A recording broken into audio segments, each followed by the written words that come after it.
Exam புயல் கிட்டத்தட்ட ஞாயிற்றுக்கிழமை ஆரம்பிக்கப்பட்டு இன்னைக்கு வெள்ளிக்கிழமை ஆகுது. கிட்டத்தட்ட 5 நாட்கள் புயல் அடித்து 5 நாட்கள் ஆகியும் இன்னும் தண்ணீர் பல பகுதியில் வடியாமல் இருந்து கொண்டிருக்கின்றன. புயலின் போது பெய்த மழையில் வேகமாக துரிதமாக முன்னெச்சரிக்கை நடவடிக்கை எடுக்காத காரணத்தினால இந்த அரசனுடைய மெத்தன போக்கின் காரணமாக புயலின் போது கனமழை பொழிந்து ஆங்காங்கே தண்ணீர் தேங்கி குடியிருப்பு பகுதியில் தண்ணீர் புகுந்து அவர் உடைமைகளெல்லாம் சேதமடைந்து விட்டன. அது மட்டுமில்லாமல் பல பகுதிகளில் சென்னை மாநகரத்தில் உள்ள பல பகுதிகளில் உணவு சரியாமல் வழங்கவில்லை, குடிநீர் வழங்கவில்லை, பால் கிடைக்கவில்லை. இதையெல்லாம் ஊடகத்திலும் பத்திரிகையிலும் யூடியூப் மூலமாக அனைவருமே பார்த்தோம். இந்த விடியா திமுக அரசாங்கம் முன்னெச்சரிக்கை நடவடிக்கை எடுக்கப்பட்டிருந்தால் இதை தவிர்த்திருக்கலாம். இந்திய வானிலை மையம் ஒரு வாரமாக புயல் அடிக்கும், காற்று வீசும், புயல் அடிக்கின்ற காலத்தில் மழை கனமழை பொழியும் என்று தொடர்ந்து செய்தி வெளியிடப்பட்டது. இது ஊடகத்திலையும் பத்திரிகையிலும் எல்லாரும் பார்த்தோம். ஆனால் இந்த விடியா திமுக அரசு அதை அலட்சியப்படுத்திய காரணத்தினால்தான் இன்றைக்கு சென்னை மாநகர மக்கள், சென்னை சுற்றியுள்ள புறநகர் மாவட்டங்கள், அங்கு இருக்கின்ற புறநகர் பகுதியில் இருக்கின்ற வசிக்கின்ற மக்கள் இந்த கனமழையால் கடுமையாக பாதிக்கப்பட்டுள்ளார்கள். இதற்கு முழு பொறுப்பு இந்த திமுக அரசாங்கம் தான். இவர்கள் முன்கூட்டியே தகுந்த நடவடிக்கை எடுக்கப்பட்டால் மக்கள் இந்த அளவுக்கு பாதிக்கப்பட்டிருக்க மாட்டாங்க. அனைத்து இந்திய அண்ணா திராவிட முன்னேற்ற கழக அரசு இருக்கின்ற பொழுது 18 வருஷம் சரி 20 வருஷம் சரி, நான் முதலமைச்சர் இருந்த காலகட்டத்தில் ஆகஸ்ட் 15 வெடியேற்ற விழா முடிஞ்ச உடனே பருவமழை துவங்குவதற்கு முன்பாக, வடகிழக்கு பருவமழை துவங்குவதற்கு முன்பாக ஒவ்வொரு மண்டலத்திற்கும் ஒரு IAS அதிகாரி நியமிக்கப்பட்டு அந்த அதிகாரிகள் தங்களுக்கு ஒதுக்கப்பட்ட மண்டலத்திற்கு சென்று ஆய்வுப் பணிகளை மேற்கொண்டு அங்கிருக்கின்ற பகுதியில், அந்த வடிகால் பகுதியில் எந்தெந்த இடத்துல தூர் வார வேண்டும், எந்தெந்த இடத்துல அடைப்பு இருக்குது என்பதையெல்லாம் கண்டறிந்து உடனுக்குடன் அந்த கால்வாயில் இருக்கின்ற தூர்களை வாரி அடைப்புகளை பழுது நீக்கி காரணத்தினால் மழைக்காலங்களில் தண்ணி தேங்காம விரைவாக அப்புறப்படுத்தப்பட்டது. அது மட்டும் இல்லாமல் மண்டலத்துக்கு நியமிக்கப்பட்ட அதிகாரிகள் மூலமாக எங்கெங்க தாழ்வான பகுதி இருக்கின்றது, அந்த தாழ்வான பகுதியில் கனமழை பெய்கின்ற பொழுது தண்ணீர் தேங்கப்பட்டால் அதை அகற்றுவதற்கு வேகமாக துரிதமாக மின் மோட்டாரை பொருத்தி அங்கு இருக்கின்ற தண்ணீரை அப்புறப்படுத்தினோம். தயார் நிலையில் மின் மோட்டார் வச்சிருந்தோம். ஆனால் இந்த அரசாங்கம், தலைமைச் செயலாளர் பேட்டியில் சொன்னார், உங்க தொலைக்காட்சியில் தான் பார்த்தோம், மழை பெய்து முடிந்த பிறகுதான் அந்த மழைநீரை அகற்றுவதற்கு நாங்கள் ராட்சத மோட்டாரை NLC நிறுவனத்திலிருந்து கேட்டுக்குன்னு சொல்றாரு. அப்படின்னா எந்த அளவுக்கு இந்த அரசு முன்னெச்சரிக்கை நடவடிக்கை எடுக்காது என்பது நிரூபணமாகிறது. ஏற்கனவே இந்திய வானிலை ஆராய்ச்சி மையம் தெரிவிக்கிற கருத்தின் அடிப்படையில் கனமழை பொழியும் என்று தெரிஞ்சும் கூட இந்த அரசு எச்சரிக்கையோடு தேங்கிய நீரை அப்புறப்படுத்துவதற்கு தேவையான ராட்சத மோட்டார்களை தயார் நிலையில் வைத்திருந்தால் குறுகிய காலத்திலே தேங்கிய நீரை வெளியேற்றிருக்கலாம். அதனால் மக்கள் பாதிச்சிருக்க மாட்டாங்க. அதோட 2018, 20, 2015 நீங்க பாத்தீங்கன்னா மின்சாரம் ஒரு நாள் 2 நாளையும் நாங்கள் கொடுத்தோம், துண்டிக்கப்பட்ட மின்சாரத்தை கொடுத்தோம். அதிமுக அரசாங்கம் இருக்கின்ற பொழுது பூமிக்கடியில் கேபிள் பதிச்சிட்டோம், விபத்து குறைஞ்சிட்டது. அப்படி இருந்தும் கூட 4 நாள், நேற்றை வரைக்கும் கூட இன்னும் சில இடத்துல கிடைக்கல. இன்றைக்கு கூட இன்னும் 90% தான் கொடுத்தாங்க சொல்றாங்க. நான் 90% சொல்றாங்க, எவ்வளவு கொடுத்தாங்கன்னு தெரியாது. இன்னும் உங்களுடைய பத்திரிகையில் மாலை மலர் பத்திரிகை வரும்போது பார்த்தேன் 200 இடத்துக்கு மேல இன்னும் தண்ணி தேங்கி இருக்குதுன்னு அப்புறப்படுத்தவில்லை என்று செய்தி தெரிவிக்கின்றன. யூடியூப்ல வந்துட்டு இருக்குது. இதையெல்லாம் இந்த அரசினுடைய அலட்சியின் காரணமாகத்தான் மக்கள் பாதிக்கப்பட்டிருக்கிறார். ஆகவே இனியாவது இந்த அரசாங்கம் தேங்கி நீரை உடனடியாக அப்புறப்படுத்த வேண்டும். அப்புறப்படுத்த இடத்துல சேரும் சகதியுமா இருக்குது, அதை விரைந்து அதை அப்புறப்படுத்த வேண்டும். அந்த பகுதியெல்லாம் ப்ளீச்சிங் பவுடர் போட்டு தொற்று நோய் ஏற்படாமல் பார்த்துக்கணும். எங்கெல்லாம் மழைநீர் அதிகமாக தேங்கி மக்கள் பாதிக்கப்பட்டாங்களோ அந்த பகுதியெல்லாம் மருத்துவ முகாம் அமைச்சு மக்களுக்கு தேவையான மருத்துவ சிகிச்சை அளிக்க வேண்டும். இதையெல்லாம் இந்த அரசாங்கம் செய்ய வேணும். அதே போல சாலைகள்லாம் குண்டு குழியுமா இருக்கின்றது. இப்பதான் மத்திய அரசாங்கம் நிதியெல்லாம் கொடுத்திருக்குது. அதையாவது முறையா பயன்படுத்த வேணும். அதோட எப்ப பார்த்தாலும் 4500 கோடியில வடிகால் வசதி செஞ்சிருக்கிறோம். 20 சென்டிமீட்டர் மழை பெய்ஞ்சா கூட ஒரு சொட்டு தண்ணி தேய்க்காதுனாங்க. இப்ப ஒரு சொட்டு தண்ணி நிக்கல, குளம் போல தண்ணி நிக்குது. அவர் சொன்னது கரெக்ட் தான். ஒரு சொட்டு தண்ணி நிக்கல, ஒரு குளம் போல இன்னைக்கு தண்ணி நிக்குது. எங்க பார்த்தாலும் தண்ணி நிக்குது. அதுக்குதான் வெள்ளேரி கேட்டிருந்தேன், நான் அறிக்கை விட்டேன். அவை இந்த விடியா திமுக அரசு இந்த வடிகால் வசதி செய்கின்ற திட்டம் எந்த நிலையில் இருக்குது? முழுதா வடிகால் வசதி செஞ்சிட்டாங்களா, இன்னும் பாக்கி இருக்குதா? இது மக்கள் தெரிந்து கொள்வதற்காக வெள்ளை அறிக்கை வெளியிடப்பட வேண்டும். ஏனென்று சொன்னால் திமுக ஆட்சிக்கு வந்தவுடனே நாங்க எந்த காலத்தில் எவ்வளவு மழை பெஞ்சாலும் சென்னை மாநகரத்தில் தண்ணீர் தேங்காம பார்த்துக்கிறோம், அதுக்கு வடிகால் வசதி செஞ்சிருக்கிறோம் அப்படின்னு வீரவசனம் பேசிட்டு இருந்தாங்க. ஆனா இன்னைக்கு எங்க பார்த்தாலும் தண்ணி தேங்கி இருக்கு. தண்ணி தேங்காத இடமே கிடையாது. எங்க கட்சி அலுவலகத்தில் கூட இப்ப கூட நான் பார்த்துட்டு தான் வந்தேன். 1.5 அடி தண்ணி நிக்குது. என் கட்சி அலுவலக வெளியில பார்த்தீங்கன்னா இடுப்பு தண்ணி, உள்ள 2 அடி தண்ணி நின்னுது. இதுவே சான்று. ஆனா இங்க இருக்கிற சென்னையில் இருக்கின்ற 2 அமைச்சர்களுமே தண்ணியெல்லாம் அடிஞ்சு போச்சு, தண்ணியெல்லாம் எங்க இல்லைன்னு சொல்றாங்க. ஆனா ஊடகத்திலையும் பத்திரிகையிலையும் யூடியூப்லயும் எங்கெங்க தண்ணி இருக்குன்னு சொல்லி மக்கள் எரிஞ்சு விழுகிற காட்சி நாம் பார்க்கிறோம். இதுதான் நிலைமை. இன்றைய தினம் அனைத்து இந்திய அண்ணா திராவிட முன்னேற்ற கழகத்தைச் சேர்ந்த மாவட்ட கழக செயலாளரை வரவழைச்சோம். சென்னை மாவட்டம், காஞ்சிபுரம் மாவட்டம், செங்கல் மாவட்டம், திருவள்ளூர் மாவட்டம், இந்த 4 மாவட்டத்தில் இருக்கின்ற மாவட்ட செயலர் அழைத்து இன்னும் தண்ணி அகற்றப்படாமல் இருக்கின்ற பகுதியை நீங்க பார்வையிட்டு தண்ணி அகற்றுவதற்குண்டான நடவடிக்கை மேற்கொள்ளுங்க. அதோட தண்ணி தேங்கியிருந்த பகுதியில் சேரும் சகதியுமா இருக்குது, அதை அப்புறப்படுத்துவதற்கு நீங்க அங்கே முயற்சி செய்யுங்க. அப்புறப்படுத்துவது அது மட்டும் இல்லாம தொற்று நோய் பரப்பாக இருக்கிறதுக்கு அதுக்கு தேவையான ஏற்பாடு பண்ணுங்க. ப்ளீச்சிங் பவுடர்லாம் போட்டு ஏற்பாடு பண்ணுங்க. அங்கங்க மருத்துவ சிகிச்சைக்கு எடுப்பதற்கு நீ நடவடிக்கை எடுக்கணும்னு நல்ல ஆலோசனைகள் நாங்கள் வழங்கியிருக்கிறோம். அவர்களும் தங்களால் முடிந்த உதவிகளை இன்றைக்கு நம் மக்களுக்கு தந்தாங்க. நானும் நேரடியாக வந்து தந்துட்டேன். எல்லா பகுதிக்கும் போய் முடிந்த அளவுக்கு ஒரு 6-7 இடத்துல போய் மக்களுக்கு நிவாரணப் பொருளை கொடுத்தோம் பாதிக்கப்பட்ட மக்களுக்கு.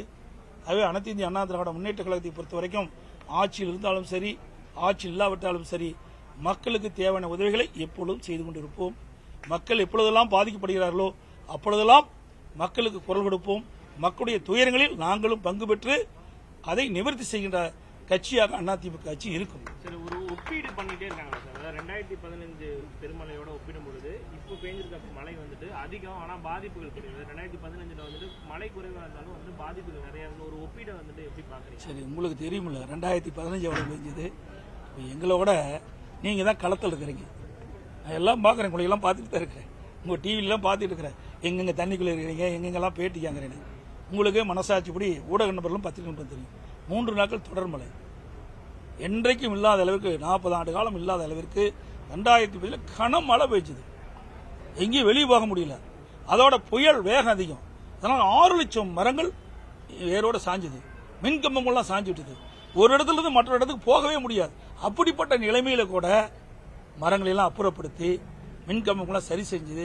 உடனுக்குடன் மின்சார துண்டித்ததில் மின்சாரம் கொடுத்து, மக்களுக்கு தேவையான உணவுகள் கொடுத்து, பால் கொடுத்து, அவளை தங்குவதற்கு முகாம்கள் ஏற்பாடு செஞ்சு, மருத்துவ வசதி செய்து எல்லாமே செஞ்ச அதிமுக ஆட்சியில்.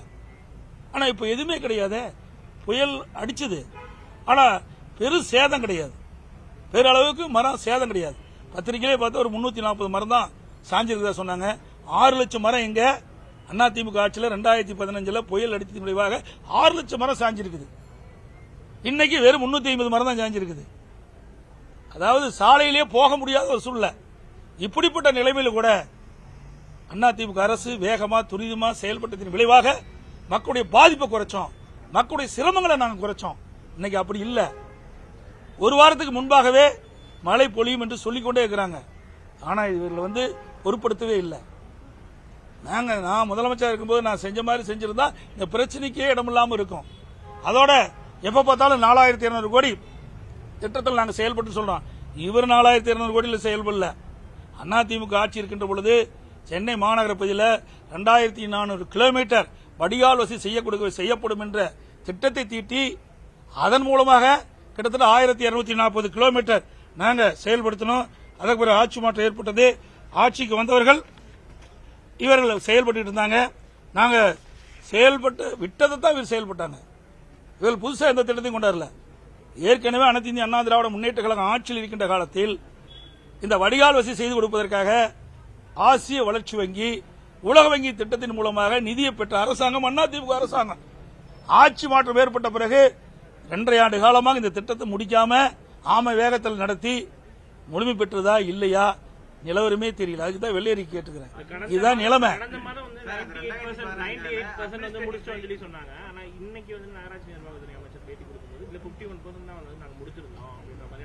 எந்த அளவுக்கு போய் பேசுறாங்கன்னு பாத்தீங்களா? உங்களுக்கு பூசணிய சோற்றில் மறைக்கிறாங்க.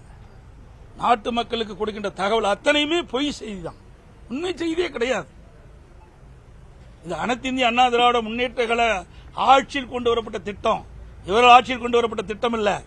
ஆட்சி மாற்றம் ஏற்பட்ட பிறகு டெண்டர் வைப்பதில் கோளாறு, கலெக்ஷன் கமிஷன் கரப்ஷன், அதிலேயே காலத்தை கடத்தினாங்க துறையினுடைய அமைச்சர், அப்புறம் இந்த மாநகரத்தில் இருக்கிற அமைச்சர், அப்புறம் அதில் இருக்கிற கவுன்சிலரு, அப்புறம் வட்டம், எல்லாத்துக்கும் பங்கு பிரிக்கிறது நேரம் சரியா இருக்குது. இங்க திட்டத்தை நிறைவேற்றினாங்க. திட்டத்தை முழுமையாக நிறைவேற்றப்பட்டிருந்தா இந்த வடிகால் வசதி எளிதா இருந்திருக்கும். தேங்கிய நீர் எளிதா வெளியேறுவதற்கு வாய்ப்பு இருந்திருக்கும். அதெல்லாம் செய்யல. இதுதான் கோளாறு.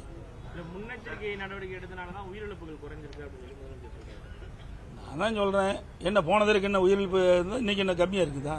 2 பேர் உயிரோடய போயிட்டாங்க. இன்ன வரைக்கும் எடுக்கவே இல்லையே. இன்ன வரைக்கும் என்ன ஆச்சுனானே தெரியலையே. அதுக்குண்டான முயற்சியா எடுத்துட்டாங்களா? எப்ப எடுத்தாங்க? இன்னைக்கு ஈவினிங். எத்தனை நாள் கழிச்சு? எவ்வளவு நாள் கழிச்சு எடுத்திருக்கிறாங்க? 5 நாள். அப்படின்னா சாதாரண மக்களுடைய உயிர் பொருட்டல்ல. சொல்லுங்க பார்க்கலாம். 5 நாட்களாக புதையுண்டவர்களை இன்றுதான் மீட்கப்பட்டு சொன்னால் இந்த அரசாங்கத்தினுடைய அவலங்கள் நாட்டு மக்கள் தெரிய வேணும். எந்த அளவுக்கு இந்த அரசாங்கம் மெத்தனமாக இருக்கின்றது. உடனுக்குடன் புதையுண்டவர்களை அதை தோண்டி எடுத்திருக்க வேண்டுமல்ல. அவருடைய பெற்ற தாய் தந்தைகள் எவ்வளவு துன்பப்பட்டிருப்பாங்க, வேதனைப்பட்டிருப்பாங்க. அதெல்லாம் இந்த அரசாங்கத்துக்கு கவலையே கிடையாது. ஆக இங்க தண்ணி தேங்கி இருக்குது. இந்த தண்ணியை அகற்றுவதற்கு தேவையான நிதி இல்லைங்கிறாங்க. ஆனா கார் ரேஸ் நடத்துறதுக்கு 42 கோடி வீண் செலவு பண்றாங்க. ஏற்கனவே ஒரு இடத்துல மைதானம் இருக்குது. இருங்காட்டுக்கோட்டையில் ஏற்கனவே அங்க கார் பந்தயம் நடத்துவதற்கு பிரம்மாண்டமான மையம். அப்படி இருக்கும்போது சென்னை மாநகர மைய பகுதியில் நடத்த வேண்டிய அவசியம் என்ன? 42 கோடி வீண் செலவா? அந்த பணத்தை இந்த பாதிக்கப்பட்ட பகுதியில் தேங்கி இருக்கின்ற நீரை அப்புறப்படுத்த பயன்படுத்தி இருந்தா நல்ல அரசாங்கம். எழுதாத பேனாவை 85 கோடி போட்டு நடுக்கடலை கொண்டு வைக்கிறாங்க. யார் விட்டு பணம்? இரவு பகல் பாராமல் மக்கள் உழைத்து வரி செலுத்துகின்ற வரி பணத்தில் இவர் விளம்பரம் தேடிக்கொள்ள வேணுமா? இப்படி சொந்த விளம்பரத்திற்காக இந்த பணத்தை ஊதாரித்தனமா செலவு பண்ணணுமா? இதெல்லாம் மக்கள் கேள்வி கேட்கிறாங்க. வருகின்ற நாடாளுமன்ற தேர்தலில் இதுக்கெல்லாம் தகுந்த பதிலை மக்கள் கொடுப்பாங்க. இந்த உணவு கிடைக்கிற பால் நிறைய பேர் நின்று கடந்த 4 நாட்களா பயன்படுது. இன்னைக்கு கொஞ்சம் ஓரளவுக்கு நிலைமை சீராயிருக்கு. இந்த விஷயத்துல அதிமுக எப்படி இதெல்லாம் திட்டமிட்டு செய்யலும் தான் இந்த பிரச்சனையே இருக்கு. ஏன்னா எல்லாமே டைரி இருக்குது, ஆவின் நிறுவனம் இருக்குது, பால் பவுடர் இருக்குது. ஏற்கனவே 1/2 கிலோ போட்டு கட்டி வச்சிருந்தா, முன்னெச்சரிக்கையாக செஞ்சு வச்சிருந்தா உடனுக்குடன் பால் பவுடர் கொடுத்துருக்கலாம். பால் கூட கெட்டு போயிடும், வச்சிருக்க முடியாது, ரொம்ப நேரம் வச்சிருக்க முடியாது. பால் பவுடர் இருந்தால் குழந்தைகளுக்கு கொஞ்சம் கொஞ்சமாக காய்ச்சி கொடுத்துருக்கலாம். அதையும் செய்ய தவறிட்டாங்க. ஆக இதையெல்லாம் முன்னேற்பாடு செஞ்சிருக்கணும் இந்த அரசாங்கம். இதையெல்லாம் செய்ய தவறிய அரசாங்கம் இந்த அரசாங்கம் என்பதை இந்த நேரத்தில் மக்களுடைய கவனத்துக்கு கொண்டு வரோம். வெள்ளை அறிக்கை ஆமா முதலமைச்சர்கிட்டயோ இல்ல உதயநிதி ஸ்டாலின்டையோ கேட்கும்போது தற்போது எங்களுக்கு மீட்பு நடவடிக்கைகள் தான் ஆமா பேசினாங்க. அதையும் பேசும்போது அரசியல் பேசலாம். நாங்கள் பேசணும் அரசியல், இது நான் அரசியலே பேசணும். மக்களுடைய பிரச்சனைங்க, அதுதான் எதிர்க்கட்சி இருக்குது. மக்கள் எப்பொழுது பாதிக்கப்படுகின்றார்களோ பாதிப்புக்கு குரல் கொடுப்பது எதிர்க்கட்சியுடைய கடமை. அந்த கடமையை தான் நாங்கள் செய்யறோம். நீங்க கடமையிலிருந்து தவறிட்டீங்க, அதை நாங்கள் கோடிட்டு காட்டுறோம். உங்களுடைய தவறினால் மக்கள் இன்னைக்கு பாதிப்புக்குள்ளாயிருக்காங்க. எவ்வளவு வேதனைப்பட்டு ஒரு குடிக்க தண்ணி இல்லைங்கிறாங்க, இன்னும் மற்ற வேலைகளுக்கு தண்ணி இல்லைங்கிறாங்க. அதிமுக அரசு இருக்கின்ற பொழுது மக்களுக்கு தகுந்த ஆலோசனை வழங்கணும். நான் முதலமைச்சர் இருந்த காலகட்டத்தில் தெளிவாக சொன்னோம். பத்திரிகை ஊடகத்தில் எல்லாம் பார்த்திருப்பீங்க. புயல் வெள்ளம் வருகின்ற பொழுது ஒரு வாரத்திற்கு தேவையான உணவுப் பொருட்களை வாங்கி வைத்துக் கொள்ளுங்கள், தேவையான காய்கறிகளை வாங்கி வைத்துக் கொள்ளுங்கள், டார்ச் லைட் வைத்துக் கொள்ளுங்கள், மெழுகு வைத்துக் கொள்ளுங்கள், அதோட ஆவணங்கள், முக்கிய ஆவணங்களை பத்திரமாக எடுத்து வைத்துக் கொள்ளுங்கள். நம்முடைய பள்ளியில் படிக்கின்ற மாணவர்களாக இருந்தால் புத்தகத்தை பத்திரமா வச்சுக்கோங்க. அப்புறம் குடி தண்ணீரை தயார் பண்ணி வச்சுக்கோங்க. நீங்க ஏதாவது மேல்நிலை தொட்டி இருந்தால் குடிநீரை நிரப்பி வச்சுக்கோங்க. இதையெல்லாம் ஆலோசனை வழங்கணும். என்ன கொடுத்தாங்க இந்த அரசாங்கம்? பொம்மை முதலமைச்சர், அவ்வளவுதான். பாரு பாப்பாரு போயிடுவார், அவ்வளவுதான். யார் எப்படி போனா அதை பத்தி என்ன கவலை? இதையெல்லாம் ஒரு ஆலோசனையாக மக்களுக்கு கொடுக்கப்பட்டிருந்தா மக்கள் முன்னெச்சரிக்கையாக இந்த உணவுப் பொருளை வாங்கி வச்சிருப்பாங்க. இந்த உணவுக்கு இவ்வளவு திண்டாட வேண்டிய அவசியம் ஏற்பட்டிருக்காது. ஒரு வாரமா சொல்லிட்டு இருக்காங்க. இன்னைக்கு இந்திய வானிலை ஆராய்ச்சி மையம் ஒரு வாரமா உங்க தொலைக்காட்சியில பேட்டி எடுத்து போட்டுக்கிட்டே இருக்கிறீங்க அந்த அதிகாரிகிட்ட இருந்து. இதையாவது இந்த அரசாங்கம் ஒழுங்கா செஞ்சிருக்க வேணுமா வேண்டாமா? அதையும் செய்ய தவறிட்டாங்களே. அதுதான் நாங்க எதிர்க்கட்சிகின்ற முறையில இதை நாங்க வைக்கிறோம். சென்னையில பல்வேறு இடங்கள்ல மேயர் முதல் அமைச்சர்கள் வரை பொதுமக்களே போயிட்டு வந்து பார்க்கல சொல்லி முற்றுகையிடுறாங்க. தொடர்ந்து இந்த சம்பவம் நடந்துட்டு இருக்கு. எப்படி சார் பாக்குறது? நீங்க எப்படி பாக்குறீங்க? நீங்க தான் சொல்ல வேணும். எல்லா இடத்துக்கும் நீங்க தான் போயிட்டு இருக்கிறீங்க. நாங்க ஒரு இடத்துக்கு போய் ஒரு இடத்துக்கு போறதுக்கு 1.5 மணி நேரம் ஆயிருக்கு. ஆக மக்கள் இன்றைக்கு இந்த கனமழையால் கடுமையாக பாதிக்கப்பட்டுட்டாங்க. அவருடைய எதிர்ப்பை காட்டுறாங்க. இந்த மாநகராட்சி முன்னெச்சரிக்கை நடவடிக்கை எடுக்கப்பட்டிருந்தால் இந்த நிலைமைக்கு மக்கள் ஆளாயிருக்க மாட்டாங்க. அதனாலதான் அந்த கோபத்தை வெளிப்படுத்திட்டு இருக்கிறாங்க.